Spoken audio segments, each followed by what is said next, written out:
Hey, avant de commencer la vidéo, j'aimerais te rappeler que j'ai une chaîne Twitch et que je live à peu près tous les soirs. Donc si jamais j'ai titillé ta curiosité, tu sais où me retrouver. Allez, la vidéo peut commencer. Salut YouTube, ça faisait longtemps. On se retrouve pour une nouvelle vidéo tuto, même une nouvelle vidéo tout court sur ma chaîne. Ça faisait 3 semaines que j'ai rien publié. Mais aujourd'hui, le sujet de la vidéo, ça va être comment bien optimiser sa visibilité sur Twitch. Je vous invite aussi à regarder mes autres vidéos tuto qui peuvent aider les streamers débutants. Mes petits disclaimers avant de continuer la vidéo, les astuces que je vais donner, c'est pas des solutions miracles qui vont vous faire buzzer en moins d'une semaine. Non, clairement pas. Pour gagner en visibilité, c'est comme tout, ça prend du temps. Il faut toujours mettre toutes les chances de son côté parce que, croyez-moi, pour ce genre de choses, vous avez besoin de chance. J'ai moi-même un petit peu de mal à mettre toutes les pratiques de la vidéo en œuvre au quotidien. Mais je suis sûr que si vous n'y connaissez absolument rien ou que vous y prenez mal, cette vidéo elle est faite pour vous. J'ai découpé cette vidéo en plusieurs parties. La première partie, on va parler du jeu et de l'activité qu'on va streamer sur Twitch.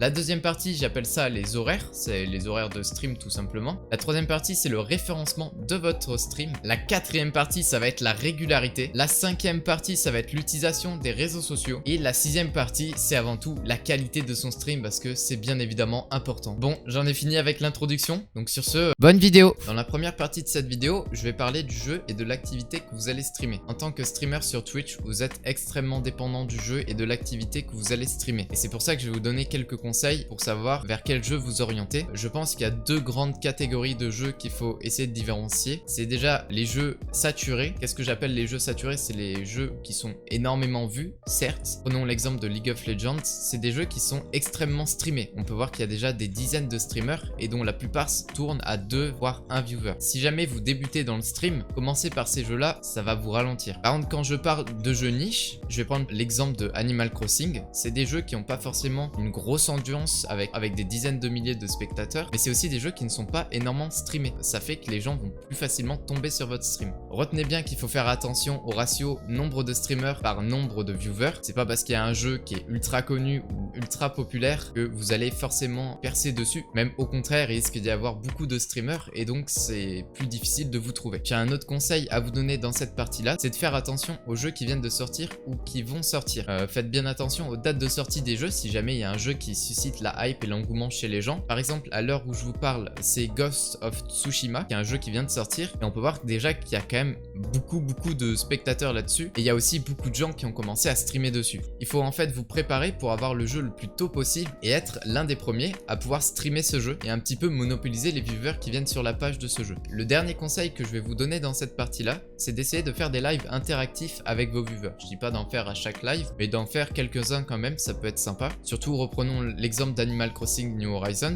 Par exemple, avec le online, on peut visiter les îles d'autres gens. Et donc, dès que le viewer participe, ça va l'encourager à rester sur le stream et ça peut même aussi susciter son intérêt pour qu'il vienne voir votre stream et pas un autre. Dans la deuxième partie de la vidéo, je vais vous parler des horaires. Alors, qu'est-ce que j'appelle les horaires? En fait, les horaires, c'est plutôt à quelle heure vous allez streamer. Parce que par exemple, prenons le soir, beaucoup de gens streament le soir. Le problème, c'est que certes, il y aura peut-être plus d'audience, mais il y aura beaucoup plus de streamers et d'activités. Donc ça peut être compliqué parfois d'être plus mis en avant sur Twitch. Moi, je vous donne des horaires, des plages d'horaires qui sont assez généralement de niche. C'est plutôt le matin, streamer le matin ou tard la nuit. Après le soir. Après, rien ne vous empêche de streamer le soir aussi. Vous pouvez streamer comme vous voulez, mais si vous streamez à des horaires inhabituels, vous pourrez aussi attirer un autre public. Et par rapport à ça aussi, faites attention aux gros streamers qui, selon le jeu auquel vous jouez, peuvent monopoliser toute une audience et donc diminuer la vôtre. Pour la troisième partie, je vais parler du référencement. Qu'est-ce que c'est le référencement? C'est tout simplement comment vous allez être trouvé sur Twitch. Ça passe par un titre, par la notification de live ou même par les tags. Donc en premier, donnez un titre qui donne envie de vous regarder. Mettez pas un titre tout en minuscule qui n'a aucun sens. Mettez peut-être l'activité que vous êtes en train de faire, si jamais les viewers peuvent participer ou non. Des petits smileys, ça rend toujours le titre plus agréable et ça attire plus l'œil. Vous pouvez aussi mettre des petites annotations, par exemple la langue, dans quelle langue est votre stream, si jamais il y a des drops activés sur votre stream ou non. Il y a aussi la notification de live, ça s'adresse surtout aux personnes qui vous suivent déjà. La notification va s'activer dès que vous êtes en stream et vous pouvez aussi indiquer sur quel jeu. Il y a aussi la catégorie, n'oubliez pas de mettre bien le jeu sur lequel vous allez streamer. Et les tags sont très importants, vous pouvez en mettre 5 au maximum et il y en a qui sont mis automatiquement selon le jeu. Essayez de mettre des tags pertinents, pas trop comme moi avec santé mentale, car les gens peuvent dans l'onglet parcourir essayer de vous découvrir grâce à des filtres qui sont en fait ces mêmes tags. régularité. On revient un petit peu sur le programme pour essayer de parler de la partie de la régularité. C'est très important d'être régulier, donc de stream plusieurs fois par semaine. Essayez de stream ni trop ni pas assez. Ni pas assez parce que sinon les gens ils vont vite vous oublier, ni trop parce que sinon vous allez vite vous dégoûter du stream et c'est pas le but recherché. Si vous faites tout le temps des lives H24, ça sera pas forcément productif. Vous pouvez aussi faire un planning, un programme qui vous permettra de maintenir cette régularité et en plus d'informer aux personnes qui vous suivent déjà ou qui ne vous suivent pas encore qu'est-ce que vous allez streamer dans la semaine. Pour la 5e partie de cette vidéo, je vais parler de l'utilisation des autres réseaux sociaux parce que si vous êtes sur Twitch, vous allez vraiment galérer si vous n'utilisez uniquement que Twitch. Je vous conseille déjà d'avoir plusieurs des réseaux sociaux que je vais vous citer comme Twitter, Instagram, YouTube, Facebook, TikTok et même un Discord pour votre communauté. N'hésitez pas à publier régulièrement du contenu sur ces réseaux sociaux là. Sur la plupart, vous pouvez même annoncer quand vous êtes en train de live, vous pouvez même annoncer votre planning de la semaine. Si jamais vous avez une chaîne YouTube, je vous conseille de faire du contenu sur celle-ci et du contenu qui pourra vous apporter de la visibilité comme des vidéos tuto, des vidéos conseils comme je fais en ce moment même. Tiens, c'est bizarre. Et la dernière partie que je vais aborder dans cette vidéo, c'est la qualité du stream, tout simplement parce que c'est bien beau de pouvoir se mettre en avant sur Twitch, sur les réseaux sociaux, etc.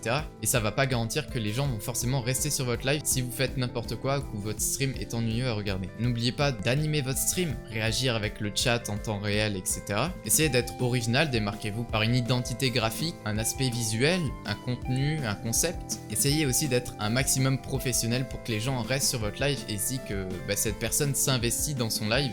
Car posez-vous cette question, pourquoi les gens resteraient sur un stream qui est moins bien que la plupart des autres streamers? Merci d'avoir regardé la vidéo jusqu'au bout. N'oubliez pas que la courbe de croissance de vos viewers augmente exponentiellement, donc le début est toujours le plus dur, mais plus vous avez de monde sur votre stream, plus ça va attirer encore plus de gens. Sur ce, si t'as aimé ou trouvé cette vidéo utile, je t'invite à lâcher un petit like, à me le faire savoir en commentaire, c'est très important pour moi. Et puis si jamais tu veux suivre mon contenu, je t'invite à t'abonner. Exactement, c'est ça, t'abonner. Et évidemment, j'ai aussi moi-même un Twitch, donc je t'invite aussi tout simplement à aller jeter un petit coup d'œil. Regarde, ça s'affiche juste au-dessus de moi.